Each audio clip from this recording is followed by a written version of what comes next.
Reason to quit number 3. I don't know enough to disciple my kids. Do you ever feel like everyone else is better qualified to teach your kids than you are? There's that homeschool mom down the road whose kids do their own Bible studies every morning, your child's Sunday school teacher who has all the answers, and your spouse would definitely be better at instilling biblical truths if only they would take the initiative, right? We're so used to taking our kids to the professionals to learn what they need, like piano teachers or soccer coaches, that teaching the Bible should be the same, right?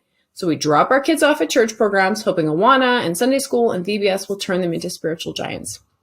The problem is, the last 20 years have shown us that doesn't work.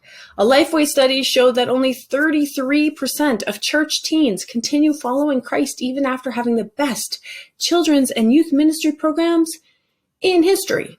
Clearly something is missing, and I know what it is. A 2013 study from the National Institute of Youth and Religion showed this really unexpected data.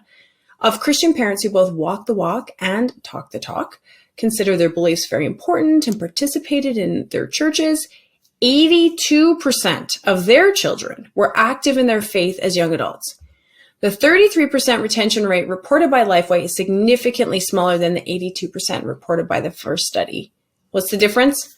The National Study of Youth and Religion looks specifically at teens with spiritually active parents, whereas the Lifeway study looks at any teen who had attended church regularly for at least a year as a teenager, with or without their families.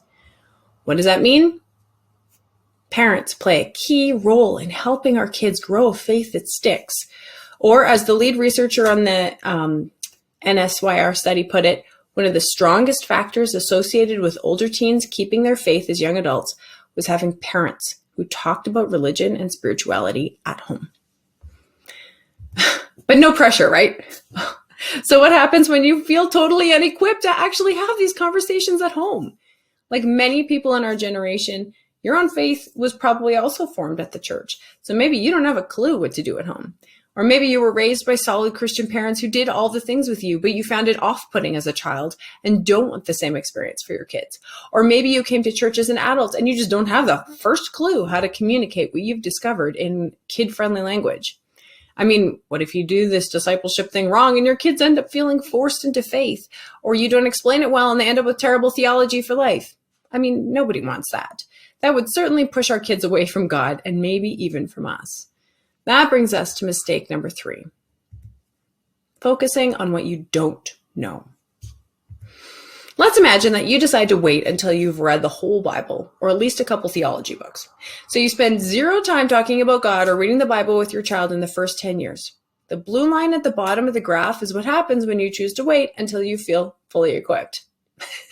It goes nowhere, right? As James Clear said, with the same habits, you end up with the same results. When you do the same old nothing out of fear that you'll get it wrong, you end up with the same results. Nothing. The solution here is to slowly and sustainably build tiny faith habits into your life.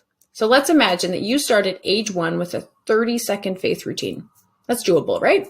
No matter how ill-equipped you feel, you can pray the Lord's Prayer for 30 seconds or read a Bible verse out loud as you tuck your child in.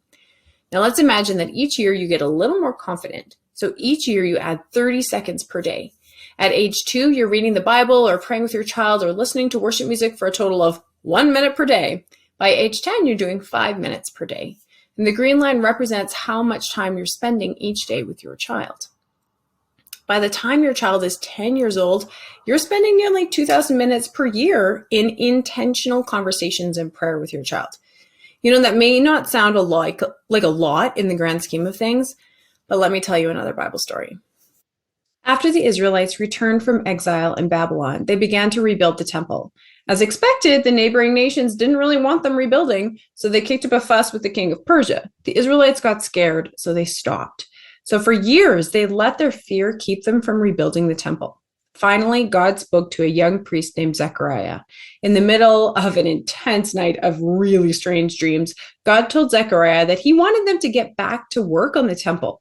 They weren't going to get it built in a night, but God wanted them to get started. He said to Zechariah, "Do not despise these small beginnings, for the Lord rejoices to see the work begin." That's from Zechariah 4:10. You may be tempted to despise the small beginnings, wondering what difference this could possibly make in your child's life. But just as the temple couldn't be rebuilt until the builders laid the first stone, your child's faith won't be built until you start the first small habit. And like the temple being raised stone by stone, your child's faith will grow as you surely and sustainably build tiny faith habits into your life.